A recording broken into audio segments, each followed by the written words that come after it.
Prophet ﷺ said, eyes commit zina, they commit cheating. Ears commit zina.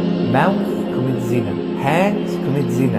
Legs commit zina. And finally, may Allah protect us, private part, يُصَدِّقُ ذَلِكَ أَوْ يُكَذِّبُ, will either commit it or not. So if my wife, she see me looking at haram on my phone, how can she love me? How can she respect me? How can she stand behind me in namaz? How? If my wife, she hear I'm talking on the phone, listening to somebody saying to me, oh Yahya, this and that, I want to see you, and I say to my, oh, it's somebody from work, how is she going to trust me if I'm writing text message saying something not good? How is this going to help my family? So cheating can happen. It's not just the big cheating. The worst cheating in marriage is emotional cheating. It's where your wife thinks your heart with somebody else, where your mind is somebody else, your writing is with somebody else. So we have to be careful with this first.